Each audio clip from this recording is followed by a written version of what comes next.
اعوذ باللہ من الشیطان الرجیم وَلْتَكُن مِّنكُمْ أُمَّةٌ يَدْعُونَ إِلَى الْخَيْرِ وَيَأْمُرُونَ بِالْمَعْرُوفِ وَيَنْهَوْنَ عَنِ الْمُنكَرِ وَأُولَئِكَ هُمُ الْمُفْلِحُونَ الحمد لله نحمده ونستعينه ونستغفره ونعوذ بالله من شرور أنفسنا ومن سيئات أعمالنا من يهده الله فلا مضل له ومن يضلل فلا هادي له وأشهد أن لا إله إلا الله وحده لا شريك له وأشهد أن محمدا عبده ورسوله أما بعد فإن خير الحديث كتاب الله وخير الهدي هدي محمد صلى الله عليه وسلم وشر الأمور محدثاتها وكل محدثة بدعة وكل بدعة ضلالة وكل ضلالة في النار رب اشرح لي صدري ويسر لي أمري واحلل عقدة من لساني يفقهوا قولي رب أعوذ بك من همزات الشياطين وأعوذ بك رب أن يحضرون أعوذ بالله السميع العليم من الشيطان الرجيم وَلْتَكُن مِّنكُمْ أُمَّةٌ يَدْعُونَ إِلَى الْخَيْرِ وَيَأْمُرُونَ بِالْمَعْرُوفِ وَيَنْهَوْنَ عَنِ الْمُنكَرِ وَأُولَئِكَ هُمُ الْمُفْلِحُونَ۔ قرآن کریم میں اللہ رب العزت نے سورۃ آل عمران آیت نمبر 104 میں ارشاد فرمایا ہے وَلْتَكُن مِّنكُمْ أُمَّةٌ، اے لوگو تم میں سے ایک جماعت، ایک گروہ ایسا ہونا چاہیے یدعون الی الخیر، جو لوگوں کو خیر کی طرف بلائیں، دعوت دیں، ویامرون بالمعروف، اور نیکی کا حکم دے، وینہون عن المنکر، اور برائی سے روکیں، واولئک هم المفلحون، اور وہی لوگ ہیں جو کہ فلاح پانے والے ہیں۔ اس آیت میں دعوت الی اللہ یا تبلیغ دین، اور دوسرے لفظوں میں امر بالمعروف اور نہی عن المنکر، اس کا حکم دیا گیا ہے۔ اور یہ موضوع قرآن کریم میں کہیں ایک جگہ نہیں بلکہ متعدد مقامات پر آیا ہے۔ اسی سورہ آل عمران کی ہی آیت نمبر 110 میں اللہ رب العزت نے تھوڑا انداز بدلتے ہوئے ارشاد فرمایا کنتم خیر امت اخرجت للناس، تم بہترین امت ہو جو کہ لوگوں کے لیے نکالے گئے ہو، لوگوں کے لیے وپا کیے گئے ہو، تامرون بالمعروف وتنہون عن المنکر وتؤمنون باللہ، تم نیکی کا حکم دیتے ہو، برائیوں سے لوگوں کو روکتے ہو، اور اللہ کی ذات پر ایمان رکھتے ہو۔ وَلَوْ آمَنَ أَهْلُ الْكِتَابِ لَكَانَ خَيْرًا لَهُمْ، اگر اہل کتاب ایمان لے آئیں تو ان کے لیے بہت ہی اچھا ہو۔ مِنْهُمُ الْمُؤْمِنُونَ وَأَكْثَرُهُمُ الْفَاسِقُونَ، ان میں سے کچھ ایمان والے ہیں جبکہ اکثر ان کے فاسق، فاجر اور گناہگار ہیں۔ اور یہی بات حضرت لقمان علیہ السلام نے جو اپنے بیٹے کو وصیت کی ہیں، ان وصیتوں میں سے بھی یہ بات موجود ہے۔ وہ آیت 17 سورہ لقمان میں فرماتے ہیں اپنے بیٹے کو یا بنیا اقم الصلاۃ، اے میرے بیٹے نماز قائم کرو، وامر بالمعروف، اور نیکی کا حکم دو، ونہا عن المنکر، اور برائی سے روکو۔ اللہ رب العزت نے نبی اکرم صلی اللہ علیہ وسلم کے جو مختلف مناصب، ذمہ داریاں یا ڈیوٹیاں مقرر فرمائیں، ان ڈیوٹیوں میں سے سورۃ الاعراف آیت 157 میں اللہ رب العزت نے ارشاد فرمایا کہ میرا نبی، اس کی ڈیوٹیوں میں سے ایک یہ بھی ہے یأمرہم بالمعروف وینہاہم عن المنکر، میرا نبی اپنے صحابہ کو نیکی کا حکم دیتا ہے اور برائیوں سے روکتا ہے۔ یہ قرآن کریم کا ایک مقام نہیں بلکہ متعدد مقامات۔ سورہ توبہ میں فرمایا والمؤمنون والمؤمنات اولیاء بعضهم بعض، مومن ایک دوسرے کے ہی دوست ہیں اور آپس میں ایک دوسرے کو نیکی کا حکم دیتے ہیں اور برائی سے روکتے ہیں۔ آیت نمبر 71 سورہ توبہ۔ غرض یہ کہ اللہ رب العزت نے قرآن کریم میں متعدد مقامات پر ہمیں اس بات کا حکم دیا ہے کہ جس کام کو اللہ اور اللہ کے رسول نیکی کہیں اس کا دوسروں کو بھی حکم دو، اور جو کام منکر ہے، جو برا کام ہے، قرآن و سنت کی روح سے ناجائز ہے، چھوٹا ہے یا بڑا ہے، اس سے لوگوں کو روکو، چھوٹا ہے یا بڑا، اور وہ برا کام کرنے والا اپنا ہے یا بیگانہ، قرابت دار ہے یا اجنبی ہے، جب بھی دیکھو کہ کوئی برا کام کر رہا ہے اس کو منع کرو۔ امر بالمعروف نہی عن المنکر، دعوت الی اللہ یا تبلیغ دین کا یہ فریضہ فرائض میں سے ہے۔ ہم سمجھتے ہیں کہ فرائض تو وہی ہیں جو اسلام کے ارکان شمار کیے گئے۔ اسلام کے ارکان 5، اللہ کی توحید اور رسول اللہ صلی اللہ علیہ وسلم کی رسالت پر ایمان لانا، نماز قائم کرنا، روزہ رکھنا، زکوٰۃ ادا کرنا، اور 5واں بیت اللہ شریف کا حج کرنا۔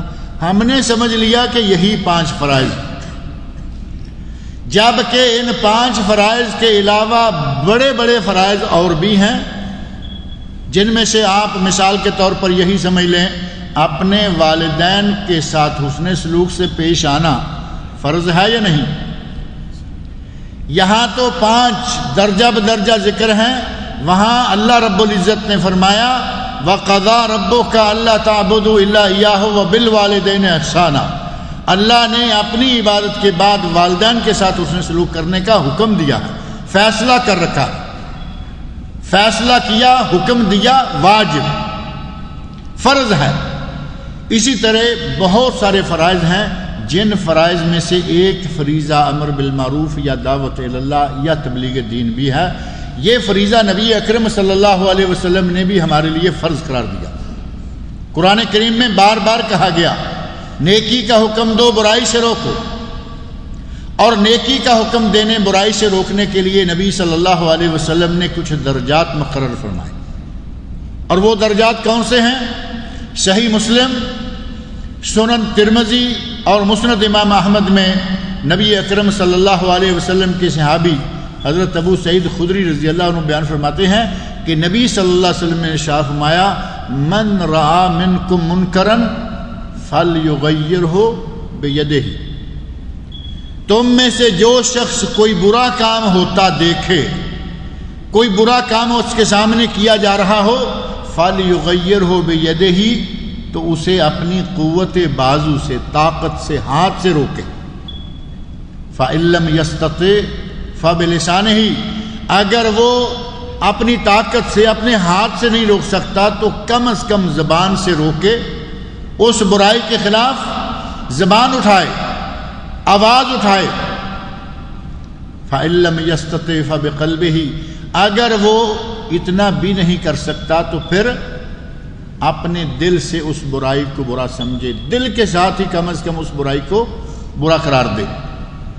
اور فرمایا وَذَلِكَ أَضْعَفُ الْإِيمَانِ، یہ ایمان کا سب سے کمزور ترین درجہ ہے، ضعیف ترین درجہ، دل سے برائی کو برا سمجھنا۔ اب آپ ان برائیوں کے یا برائی سے روکنے کے ان تینوں درجات کے بارے میں تھوڑا سا غور کر کے دیکھ لیں کہ جہاں جہاں کسی کا بس چلتا ہے وہاں وہاں تو ذمہ داری ادا کرنی چاہیے یا نہیں؟ نبی صلی اللہ علیہ وسلم نے پہلا درجہ قرار دیا فَلْيُغَيِّرْهُ بِيَدِهِ، من رَعَا مِنْكُمْ مُنْكَرًا، جو تم میں سے برائی کو دیکھے، فَلْيُغَيِّرْهُ بِيَدِهِ، اپنے ہاتھ سے، اپنی قوت سے، اپنی طاقت سے، اپنے اقتدار سے، اپنے اثر و نفوذ سے۔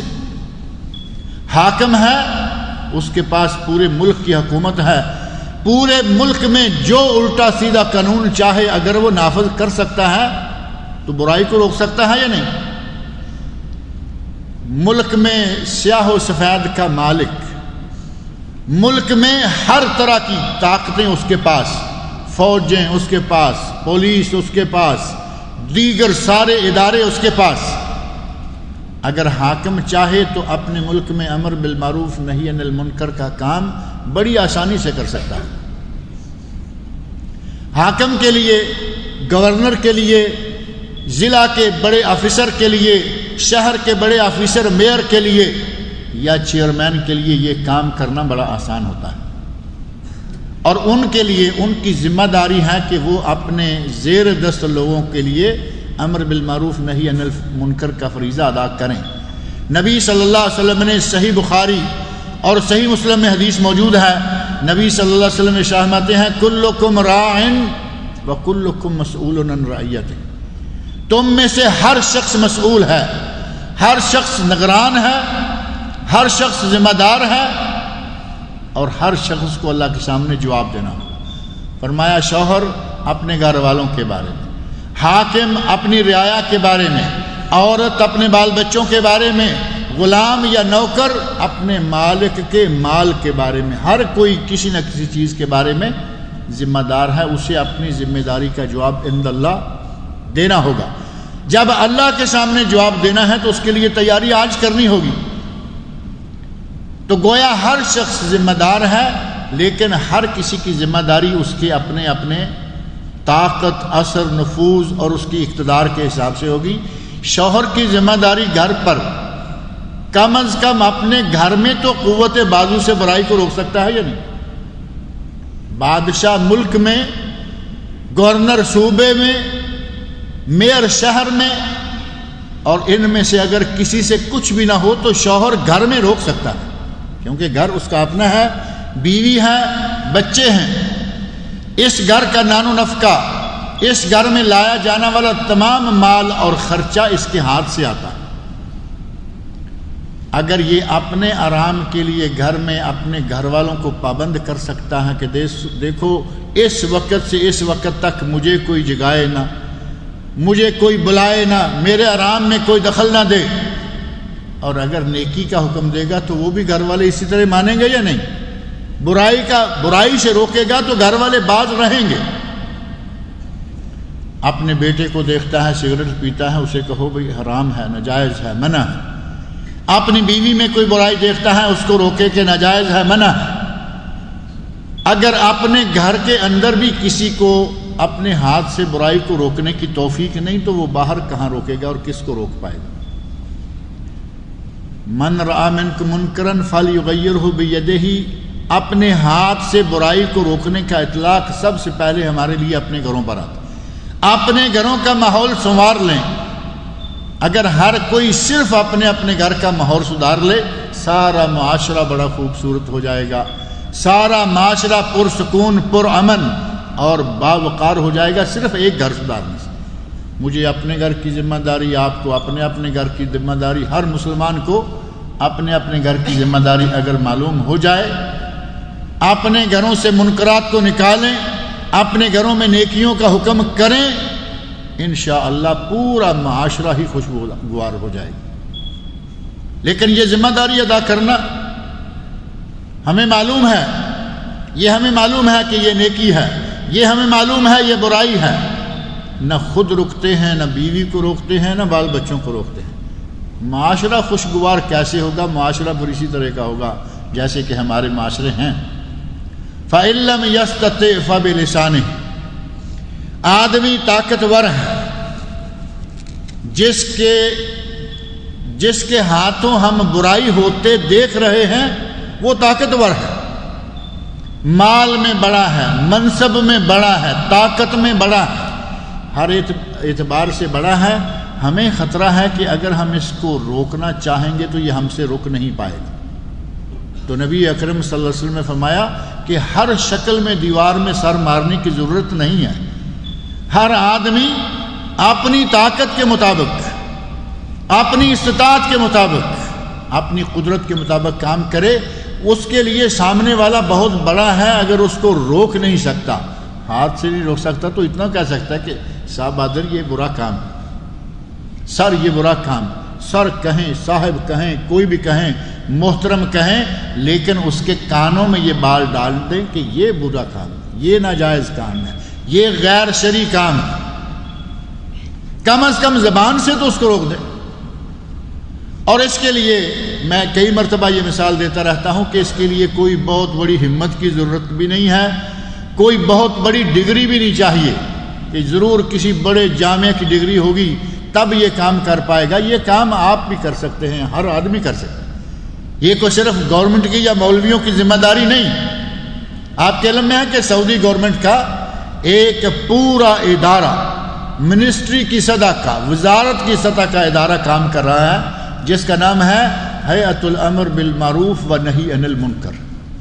یہ اس کو ہم متوع کہتے ہیں۔ سلو صلاح، یہ جن کی گاڑیاں بھی کبھی کبھی نظر آتی ہیں، اگرچہ کم ہوتی جا رہی ہیں لیکن ہیں، یہ ادارہ گورنمنٹ آف سعودی عرب کی طرف سے پوری وزارت ہے، اور اس کا کام یہ ہے کہیں برائی ہو رہی ہے انہیں آپ اطلاع دیں، یہ ریڈ کریں گے۔ کہیں یہ برائی ہوتے ہوئے خود دیکھیں، منع کریں گے۔ نماز کا وقت ہے، گلی بازار سے گھومتے ہوئے گاڑی میں بیٹھے ہوئے سپیکر لگا ہوا ہے، آواز لگا رہے ہیں، بھائی نماز پڑھو، امر بالمعروف ہے یا نہیں؟ اور کبھی کبھی کسی کی دکان کھلی دیکھ کر اس کو پکڑ لیتے ہیں، نہی عن المنکر کا کام بھی کرتے ہیں۔ اور بہت بڑا نہ کریں، یہاں سے اٹھایا اپنے آفس میں لے گئے، وہاں کسی باربر کو بلایا اور کہا کہ اس کا گنجا کر دو۔ ایک کام تو یہ ہوتا رہتا ہے موقع پر۔ اور لمبا نہ کریں، کہیں گے کہ یہ بڑے لمبے بال رکھ کے یہاں بیٹھا ہوا تھا، مسجد میں نہیں گیا، اس کا گنجا کر دو۔ نہی عن المنکر، امر بالمعروف، دونوں کام گورنمنٹ کی سطح پہ ہو رہے ہیں، لیکن جب تک ہم تعاون نہیں کریں گے، عوام تعاون نہیں کریں گے، گورنمنٹ گھر کے اندر گھس کر تو یہ کام نہیں کر سکتی نا۔ گلی میں نماز کے وقت آدمی بیٹھا ہوا ہے، اسے تو اٹھا کے کہا کہ یا مسجد میں جاؤ یا پکڑ کے بند کر لیا۔ ایک آدمی اپنے گھر میں بیٹھا ہوا ہے، اور ہمارے یہاں یہ مشہور ہے، معروف ہے، ہماری دائیں بائیں ہمارے گرد و پیش میں یہ ہوتا رہتا ہے۔ ادھر اذان ہوئی، دکان کو لاک کیا، تالا لگایا، قانون نے دکان تو بند کروا دی، لیکن کیا اس دکاندار کو قانون مسجد میں بھی لے جائے گا پکڑ کے؟ یہ تو قانون کی ذمہ داری نہیں۔ تالا لگایا، گورنمنٹ نے کہا جس نے دکان کھلی رکھی اس کو یہ کریں گے وہ کریں گے، تالا لگایا، بھاگے، گھر میں گئے، ماچس جلائی اور پانی گرم ہونا شروع ہو گیا۔ جو 20-25 منٹ نماز کا وقفہ ہے، اس میں وہ کھانا گرم کر کے کھا کے آ گیا یا چائے گرم کر کے پی کے آ گیا، لیکن مسجد میں آنے کی توفیق نہیں ہوئی۔ گورنمنٹ کیا کرے گی؟ ایسے موقعوں پر جو اس گھر کے اندر دوسرے افراد موجود ہیں، ان کی ذمہ داری ہے کہ وہ کہیں، وہ اپنی زبان سے کہیں۔ وہ تو دوست ہیں، ساتھی ہیں، وہ قوت سے نہ صحیح، زبان سے تو کہہ سکتے ہیں۔ اگر قوت سے نہیں تو کم از کم برائی کے خلاف زبان اٹھانا، اور بائیں ہاتھ سے آدمی پانی پینے لگے اسے کہیں کہ بھائی یہ سنت کے خلاف ہے، ہم مسلمان ہیں، آسانی کے ساتھ۔ یہ مسئلہ اتنا بڑا نہیں کہ آدمی اس کے لیے بڑی ہمت جٹائے گا تب ہی ہوگا، لیکن ہم ایک تو شرماتے رہتے ہیں، کہیں گے کہ ٹھیک ہے جو جہاں لگا ہوا ہے ٹھیک لگا ہوا ہے۔ ایک تو ہمیں یہ جملہ لے کے ڈوب گیا ہے، ہم نے پتہ نہیں کہاں سے پڑھ لیا، جو جہاں لگا ہوا ہے ٹھیک لگا ہوا ہے۔ ہر آدمی اسی جملے پہ عمل کیے چلا جا رہا ہے، یہ آسان بھی ہے، وہ میٹھا میٹھا ہپ والی بات، یہ تو آسان ہے، کسی کو کچھ کہنے کی ضرورت نہیں، جو جہاں ہے لگا ہوا ہے لگا رہنا۔ ہم اسی کو لے کے چل رہے ہیں، کوئی شراب پیے پیے، سگریٹ پیے پیے، برائی کرے کرے، ہم آرام سے اپنی جگہ بیٹھے ہوئے ہیں، جبکہ تیسرا درجہ جو نہی عن المنکر کا تیسرا درجہ ہے، ہم وہ بھی ادا نہیں کر پاتے۔ اور وہ درجہ کیا ہے؟ فَإِن لَّمْ يَسْتَطِعْ فَبِقَلْبِهِ وَذَلِكَ أَضْعَفُ الْإِيمَانِ۔ اگر کوئی اپنی زبان سے نہیں روک سکتا، ہاتھ سے نہیں روک سکتا، تو کم از کم برائی کو دل سے ہی برا سمجھے۔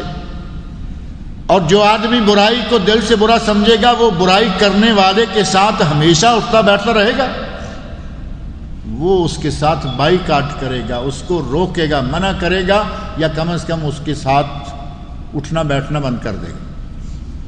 اگر اتنا بھی کوئی کر سکے، تب بھی فرمایا کہ ایمان ہے لیکن ضعیف ہے، اضعف الایمان، سب سے کمزور ترین درجہ یہ ہے۔ اور اگر کوئی یہ بھی نہیں کر پاتا تو پھر بتائیے کہ اس کے اندر ایمان ہے؟ جو اپنے دل سے بھی برائی کو برا نہ سمجھے، اور برائی کرنے والے کے ساتھ اسی طرح جڑا رہے جیسے کہ اس کا اپنا ایمان ہے، ویسے ہی اسی کا بھی سمجھے، تو یہ آدمی ایمان سے بالکل 0 میٹر شمار ہوگا، کیونکہ کم از کم درجہ ایمان کا یہ تھا کہ دل سے ہی برا سمجھتا۔ لیکن ہمارے یہاں وہ بھی نہیں۔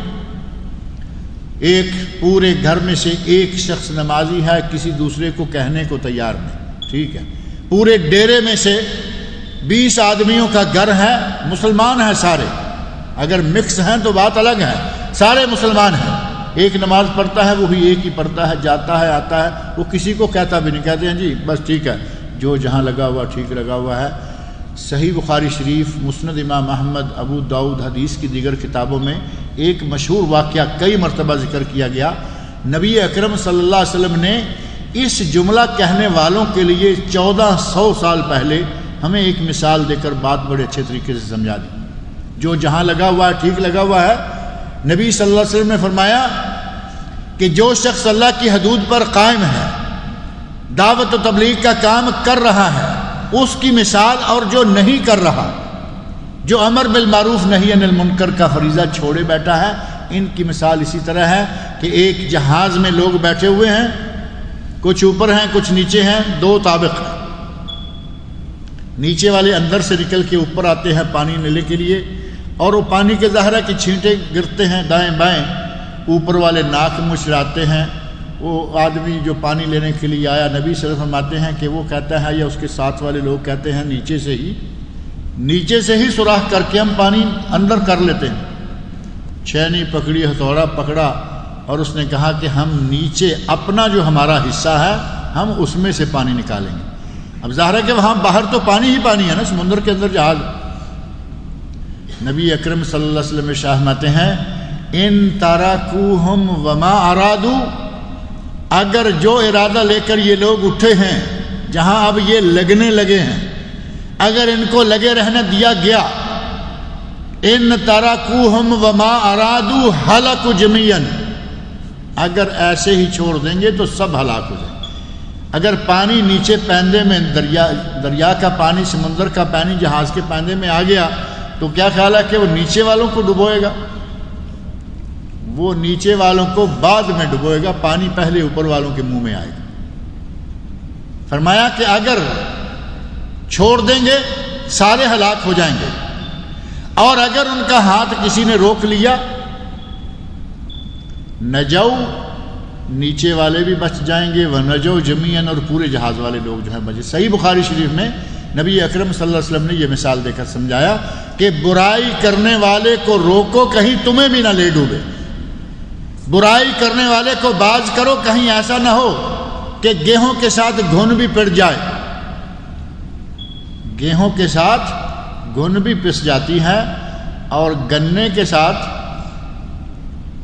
پنجاب میں گنا بہت ہوتا ہے، اور گنے میں ایک اور نباتات، کافی لمبا پودا ہوتا ہے پتلا سا، جب گنے کو رس نکالنے کے لیے بیلنے میں سے نکالتے ہیں تو وہ نباتات بھی ساتھ ساتھ ہی پس جاتی ہے، حالانکہ اس میں میٹھا نہیں ہوتا، اس میں کوئی شربت نہیں نکلتا، اس میں سے کچھ نہیں نکلتا۔ کہتے ہیں کہ گنے کے ساتھ ہی ڈیلا اور گیہوں کے ساتھ ہی گھن۔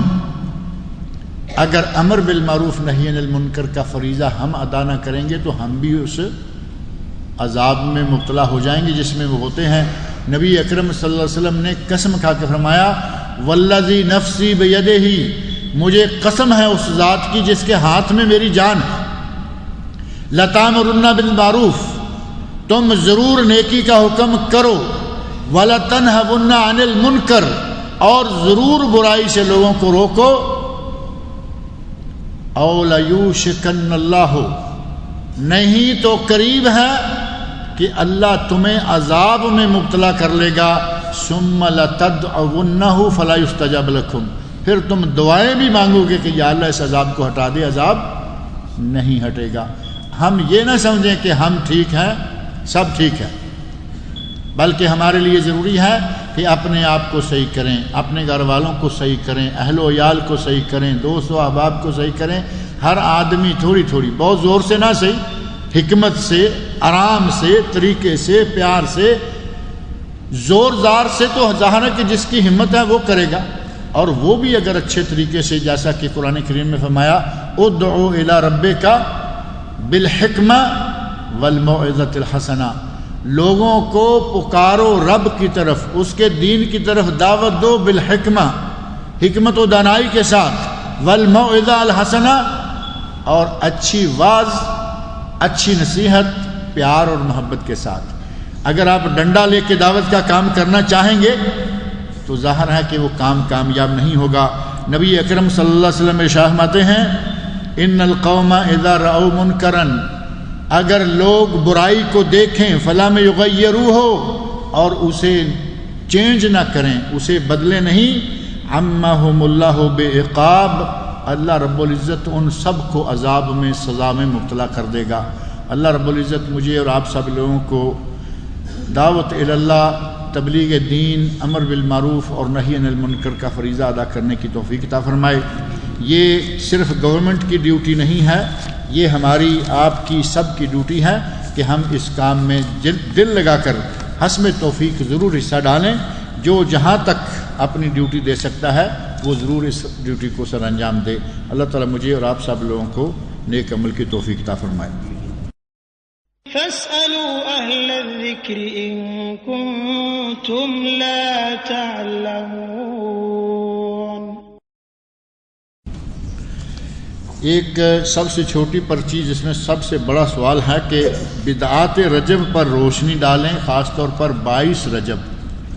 یہ رجب کا مہینہ چل رہا ہے نا، اور آج رجب کی 15 تاریخ، اگلا ہفتہ 22 ہو جائے گی۔ 22 رجب کو ہمارے بر صغیر پاک و ہند میں جو کچھ ہوتا ہے وہ آپ سے کوئی مخفی تو نہیں ہے۔ 22 کو بھی اور 27 کو بھی۔ 27 کو معراج مصطفیٰ صلی اللہ علیہ وسلم کے حوالے سے وہ حرکتیں کی جاتی ہیں جو نبی اکرم صلی اللہ علیہ وسلم نے نہیں کی، آپ کے خلفائے راشدین نے نہیں کی، آپ کے صحابہ نے، آپ کے تابعین، تبع تابعین، کسی نے کہیں تھوڑا عرصہ پہلے شروع ہوئیں، اور اب سیٹلائٹ چینل کے بعد ٹیلی ویژنوں نے ان کو اتنا اٹھایا ہوا ہے کہ پورا یہ مہینہ ہی منور کر دیا جاتا ہے۔ یہ سارے کے سارے معاملات، یہ سارے کام جو ہیں یہ اب شروع ہوئے ہیں، تھوڑا عرصہ پہلے تک، اس سے پہلے نہیں تھے۔ اور 22 رجب خاص طور پر عجیب بات یہ ہے کہ 22 رجب کا جو ہمارے یہاں سلسلہ چلتا ہے جس کو کنڈے بھرنا کہا جاتا ہے، کنڈے بھرنا، پوریاں پکانا اور ان کو بانٹنا، یہ کنڈے کہاں سے آ گئے، یہ کس حدیث میں ہے، کس امام نے شروع کروائے، کہیں اس کا آپ کو ثبوت نہیں ملے گا۔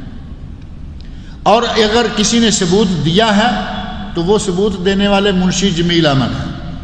منشی جمیل احمد نام کا کوئی شاعر گزرا ہے، اس نے لکڑہارے کی کہانی لکھی اور شعروں میں لکھی، اور شعروں کا رواج آپ کو معلوم ہے کہ ہمارے یہاں بڑا ہے، شعر ہم بڑے شوق سے پڑھتے ہیں۔ بہترین انداز سے کہانی تیار کی، ایک لکڑہارا تھا، غربت کا مارا تھا، اور وہ اپنے دن بدلنے کے لیے ادھر ادھر بھاگا پھرا، کہیں اس کا کچھ نہیں ہوا، تو کہیں کسی جگہ نکلا تو خزانہ مل گیا، اس نے وزیر محل کے سامنے اپنا محل تعمیر کیا، اور اس کی شکایت لگا دی گئی کہ یہ غریب آدمی یہ اتنا پیسہ کہاں سے لے کے آیا۔ بہرحال لمبی کہانی ہے۔ مدینہ منورہ میں محلات، کہتے ہیں مدینہ منورہ میں وزیر محل، مدینہ منورہ میں جس زمانے امام جعفر صادق رحمۃ اللہ علیہ کے وقت کی بات کرتے ہیں، ان کی زندگی 2 دوروں میں تھی، ایک بنی عباس میں، ایک بنی امیہ میں۔ نہ بنی عباس کا مدینہ میں دارالخلافہ تھا، نہ بنی امیہ کا مدینہ میں دارالخلافہ تھا۔ بنی عباس بنی امیہ دونوں کا دارالخلافہ شام اور بغداد میں۔ جب بادشاہ وزیر اگر کچھ تھا بھی تو وہ بغداد میں تھا یا شام میں تھا، مدینہ منورہ میں یہ وزیر محل کہاں سے آ گیا؟ سارا جھوٹ پلندہ اکٹھا کر کے شعروں میں بنا کے لوگوں کے سامنے رکھ دیا۔ خواتین خاص طور پر اور ہمارے برادران بالعموم اس کہانی سے اتنا متاثر ہوئے، اور اس کے شروع میں ایک دھمکی ہے، اس کہانی کے شروع میں دھمکی ہے، اور دھمکیاں دینا اور بعض عجیب و غریب قسم کے نعرے لگانا وہ ہماری عادت بن چکی ہے۔ وہ ایک پیپر جو بانٹا کرتے ہیں 30 کاپیاں کرنے والا، اگر 30 کاپیاں نہیں کیں تو تباہ ہو جائیں گے، برباد ہو جائیں گے، 30 کاپیاں کیں تو دنیا کے خزانے یورپ میں ڈالر، امریکہ میں کہیں پاؤنڈ، کہیں ڈالر، کہیں یورو، پاکستان انڈیا میں روپے، یہاں ریال، جس ملک میں وہ کہانی بانٹتے ہیں اسی ملک کی کرنسی۔ اگر اس کی کوئی بنیاد ہوتی تو کم از کم کسی ایک علاقے کی کرنسی، ہر زبان میں وہ بات موجود ہے، کیونکہ گپ اتنی بڑی بنا دی گئی کہ اگر اس کو تقسیم نہیں کرو گے۔ علامہ ابن باز رحمۃ اللہ علیہ کو باقاعدہ اس کے بارے میں فتویٰ دینا پڑا، اور ان کا رسالہ اردو، انگلش، عربی بہت ساری زبانوں میں چھپا ہوا ہے کہ شیخ احمد کا وہ خواب سراسر جھوٹا، اس کی کوئی بنیاد نہیں، دھمکیاں دے دے کے لوگوں کو ڈرائیں گے، یہ نہ کیا تو یہ ہو جائے گا۔ اور اس کنڈے کے شروع میں بھی عجیب قسم کا سبز باغ دکھایا ہے۔ خاتون گلی میں جھاڑو دے رہی ہے، پاس سے امام جعفر صادق رحمۃ اللہ علیہ گزرے، پوچھا آج کون سا دن ہے؟ کسی نے کہا 22 رجب۔ کہا کہ اگر میرے نام کی پوریاں پکا کر لوگوں میں تقسیم کرے اور میرے نام کا ختم دلا کر اللہ سے کچھ مانگے، نہ ملے تو قیامت کے دن میرا گریبان پکڑ لے۔ کہاں امام جعفر صادق رحمۃ اللہ علیہ جیسی عظیم شخصیت، اور کہاں یہ نعرے اور یہ دعوے جو آدمی کو اسلام سے ہی نکال کے رکھ دیں، اور پھر کہاں وہ تنگ دستی، روکھے سوکھے اور عجیب قسم کے کھانے کھا کر ساری عمر گزارنے والے، جن کو آج ہم کھانا گوارا بھی نہ کریں۔ ہمارے نبی حضرت محمد رسول اللہ صلی اللہ علیہ وسلم کے خاندان کے فرد، اور نبی صلی اللہ علیہ وسلم کے بارے میں صحیح بخاری میں، حدیث کی کتابوں میں باتیں یہ موجود ہیں۔ آپ کے گھر والوں نے کہا ما شبع رسول اللہ صلی اللہ علیہ وسلم من خبز بر، نبی صلی اللہ علیہ وسلم نے کبھی گندم کی روٹی پیٹ بھر کر نہیں کھائی، گندم کی روٹی پیٹ بھر کر نہیں کھائی۔ جو ملتے جو کھایا کرتے، کھجور ملتے کھجور کھایا کرتے، پانی پیا کرتے، ساری عمر اسی پر گزار دی۔ اور یہاں پوریاں پکا کر، ظاہر ہے کہ یہ پوریاں تو جو سے نہیں بنتی نا، اس میں گھی چاہیے، چینی چاہیے، یہ چاہیے، وہ چاہیے۔ یہ گھی کے چراغ جلانے والا وہ گھر نہیں ہے۔ خاندان نبوت انتہائی سادہ، اور امام جعفر صادق رحمۃ اللہ علیہ خاندان نبوت کے پوتے پڑپوتے، کیا ان سے یہ توقع کی جا سکتی ہے کہ وہ اتنے بڑے نعرے لگوائیں گے، لوگوں کو کہیں گے پوریاں پکاؤ، حلوے تیار کرو، میرے نام کے ختم دلاؤ، اور پھر یہ اتنا بڑا نعرہ کہ اگر اس کی مراد پوری نہ ہو تو مجھے یہاں سے، یہ کبھی کسی نے کہا ہے؟ اس قسم کے لوگوں کے سوا کبھی کسی نے، ایک آدمی نے یہ بات نہیں کہی۔ حتیٰ کہ محمد رسول اللہ صلی اللہ علیہ وسلم اپنی بیٹی سے کہتے ہیں یا فاطمہ اعملی، کچھ کر لو، فإنی لا اغنی عنک من اللہ شیئا، اللہ کے مقابلے میں تیرا کوئی ساتھ نہ دے سکوں۔ اپنے چچا کو کہا یا عباس، اپنی پھوپھی سے کہا یا صفیہ بنت عبد المطلب، کچھ کر لو، کچھ کر لو، کچھ کر لو، میں اللہ کے مقابلے میں تمہارا کچھ نہیں کر سکوں۔ وہاں تو یہ عالم ہے ہمارے نبی صلی اللہ علیہ وسلم کا، یہاں ہر آدمی کچھ نہ کچھ کرنے کے لیے تیار بیٹھا ہے۔ 22 رجب کو پوریاں پکا کے یہ کنڈے بھرنے والے یا کنڈا کرنے والے جو ہیں، ان کے پاس کوئی دلیل نہیں، کوئی ثبوت نہیں، اس کی کوئی چیز نہیں۔ اور پھر کچھ لوگوں نے کہا کہ یہ امام جعفر صادق کی تاریخ میلاد ہے۔ آپ میں سے کوئی شخص، عجیب بات ہے کہ کتابیں پڑھنے کی تو سب کو عادت ہے، پڑھتے ہیں لوگ، چلو دوسری نہ پڑھیں، کم از کم امام جعفر صادق کا جس کے کنڈے بھرتے ہو ان کی تاریخ تو دیکھ لو، ان کی تاریخ کھول کر دیکھ لیں۔ نہ ولادت اس تاریخ کو 22 رجب کو، نہ شادی 22 رجب کو، نہ وفات 22 رجب کو، تو پھر یہ کس خوشی میں کنڈے بھرے جاتے؟ چاہیے تھا نا یا ولادت ہوتی یا وفات ہوتی یا چلو شادی کا دن خوشی ہوتی، کچھ بھی نہیں ہے۔ یہ کنڈے بھرے جاتے ہیں۔ حضرت امیر معاویہ رضی اللہ عنہ جنہوں نے شروع کیے، وہ آپ نہیں ہیں، وہ ہمارے اہل سنت نہیں ہیں، وہ ہمارے پڑوسی ہیں۔ انہوں نے شروع کیے، شیعہ نے شروع کیے اور مسلمانوں میں اہل سنت میں ٹھونس دیے۔ انہوں نے شروع کیے کہ 22 رجب کو حضرت امیر معاویہ رضی اللہ عنہ فوت ہوئے تھے۔ امیر معاویہ کون ہے؟ نبی اکرم صلی اللہ علیہ وسلم کے سالہ، ام حبیبہ حضرت رملہ بنت ابی سفیان نبی اکرم صلی اللہ علیہ وسلم کی زوجہ محترمہ کے بھائی سالہ کاتب وحی، قرآن کریم جو نازل ہوا کرتا تھا نبی اکرم صلی اللہ علیہ وسلم کے حکم سے وہ کتابت کیا کرتے تھے، صحابی رسول، صحابی ہیں، کاتب وحی ہیں، نبی اکرم صلی اللہ علیہ وسلم کے اتنے قریبی رشتہ دار ہیں، ان کے مرنے پر کیا آپ کو خوشی ہو سکتی ہے؟ کسی اہل ایمان کو، کسی اہل سنت کو خوشی ہو سکتی ہے؟ جن کو خوشی ہوتی ہے وہ مناتے ہیں، انہیں پتہ نہیں کیا کیا تکلیفیں دی ان لوگوں نے، وہ مناتے رہیں۔ اہل سنت کو کیا ہو گیا ہے کہ وہ بھی ان کے پیچھے لگ کے، اور یہ سلسلہ جو ہے لکھنؤ میں، رامپور میں، وہاں سے یہاں سے چلتے چلاتے بر صغیر پاک و ہند میں عام ہو چکا ہے۔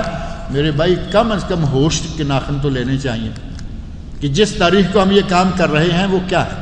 وہ کبھی تو بابا شجاع کے نام کا میلہ لگا کے بیٹھے ہیں، عبد الرحمن ابن ملجم ابو لولو، وہ پارسی غلام جس نے حضرت عمر فاروق رضی اللہ عنہ کو شہید کیا، برچھا مارا محراب کے اندر نماز فجر کے دوران،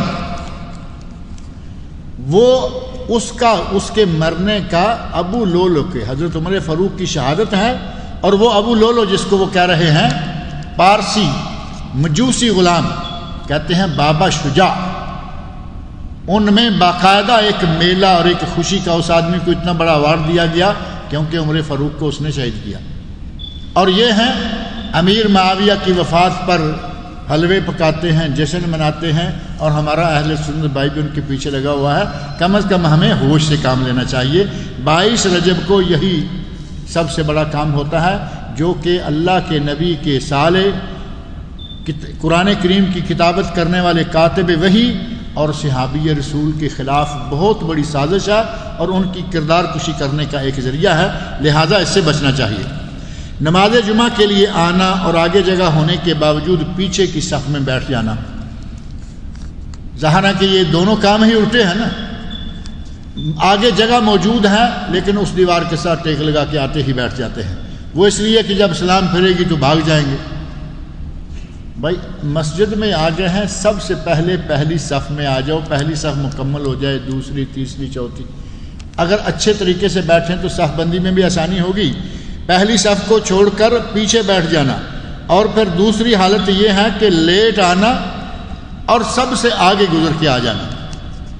اب لیٹ آنے والا اگر تو صحیح طریقے سے راستہ دیکھتے ہوئے آ رہا ہے کوئی حرج نہیں، کچھ ایسے بھی ہیں کہ جو واقعی دکا پیل کرتے ہوئے لوگوں کو گھسیٹا گھساٹی کر کے انہیں پہلی صف میں آنے کا شوق ہے، پہلی صف میں آنے کا شوق ہے تو پہلے آئیے، پہلے پائیے۔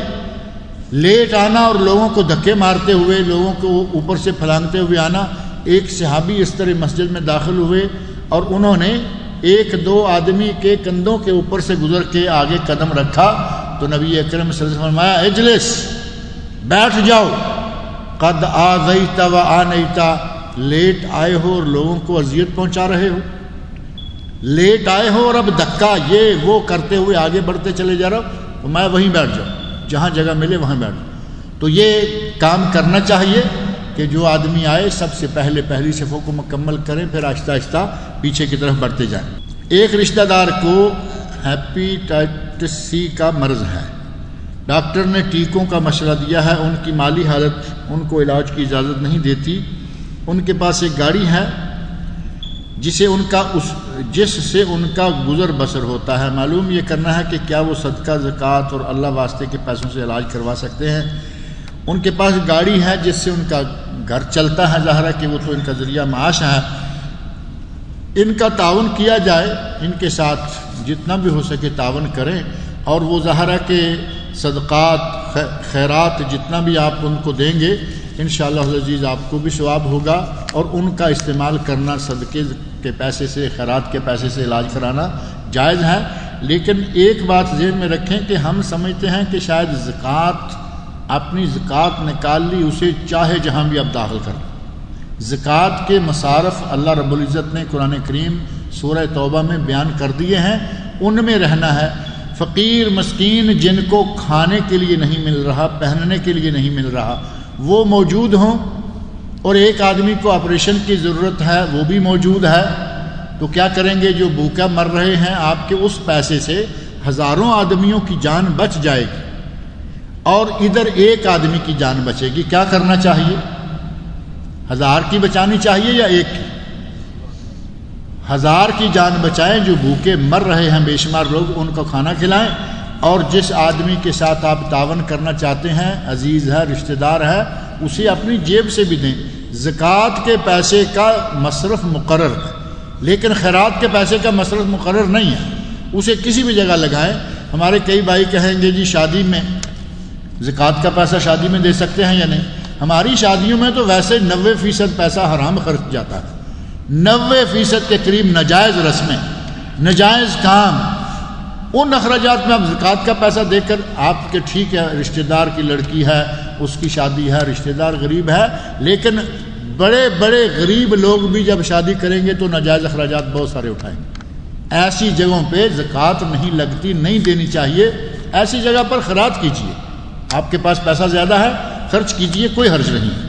عموماً لوگوں کو دیکھا گیا ہے کہ ایک عمرہ ادا کرنے کے بعد دوسرے عمرہ کے لیے مسجد عائشہ سے احرام باندھ کر دوسرے عمرہ کے لیے حرم شریف میں آ کر دوسرا عمرہ ادا کرتے ہیں. کیا ایک سفر میں ایک عمرہ؟ اس سلسلہ میں عرض یہ ہے کہ نبی اکرم صلی اللہ علیہ وسلم مدینہ منورہ سے سوار ہو کر آئے، پیدل اور سوار، اونٹ کی سواری. آپ کو معلوم ہے کہ اس زمانے میں مدینہ منورہ سے مکہ آنا اتنا ہی زیادہ مشکل تھا جتنا کہ آج، بلکہ امریکہ سے آنا اب آسان ہے. امریکہ سے آنا اب آسان ہے. اس وقت مدینہ سے آنا اس سے بھی زیادہ مشکل تھا. اس کے باوجود نبی اکرم صلی اللہ علیہ وسلم مکہ مکرمہ میں آئے. آپ نے وہ عمرہ جو کہ حج کے ساتھ ہے، وہ ایک عمرہ کیا ہے، حج کیا ہے. کوئی آدمی ثابت نہیں کر سکتا کہ نبی صلی اللہ علیہ وسلم نے دوسرا عمرہ بھی کیا، کسی صحابی نے دوسرا عمرہ کیا، کوئی ثابت نہیں کرے گا.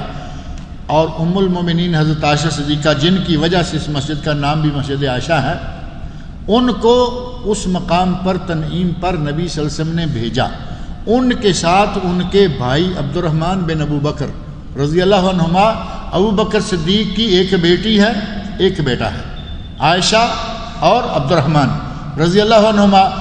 حضرت عائشہ رضی اللہ عنہا کا عمرہ ثابت ہے، اور وہ اس لیے کہ وہ پہلا عمرہ نہیں کر پائیں تھی. واقعہ بڑا معروف ہے. وہ راستے میں تھیں، عمرہ کرنے سے پہلے حیض آ گیا، عمرہ نہیں کر پائیں. حج کیا اور نکلنے لگے تو رونے لگیں کہ لوگ تو حج اور عمرہ کر کے جا رہے ہیں اور میرا صرف حج ہے. نبی صلی اللہ علیہ وسلم نے اپنے سالہ محترم حضرت عبد الرحمن بن ابو بکر رضی اللہ عنہما، حضرت عبد الرحمن سے کہا کہ عبد الرحمن جاؤ اپنی بہن کو تنعیم لے جاؤ، وہاں سے احرام بندوا کے لاؤ اور اس کو عمرہ کرواؤ. عمرہ کروایا گیا کیونکہ ان کا پہلا عمرہ نہیں تھا. اب جو یہ بار بار عمرے والے ہیں، بتائیں کہ ان کے پاس کیا ثبوت ہے؟ ہمارے علماء کرام فتویٰ دیتے ہیں، کریں جتنے چاہے کریں. اس فتوے کو آپ عمل پہ لائیے، کرتے جائیے، لیکن کوئی دلیل تو ہونی چاہیے نا. کریں جتنے کریں. نبی صلی اللہ علیہ وسلم نے نہیں کیا، خلفاء راشدین نے نہیں کیا، صحابہ کرام نے نہیں کیا. صحابہ میں سے ایک صرف خاتون کا عمرہ مسجد عائشہ سے ہے اور اس کا سبب موجود ہے. ان کے ساتھ ان کے بھائی گئے، وہاں سے احرام بندوانے ساتھ گئے، لیکن ان کا عمرہ کرنا ثابت نہیں. اب پھر بھی آپ کرتے ہیں تو کرتے رہیے. اللہ تعالیٰ مجھے اور آپ سب لوگوں کو نیک عمل کی توفیق عطا فرمائے.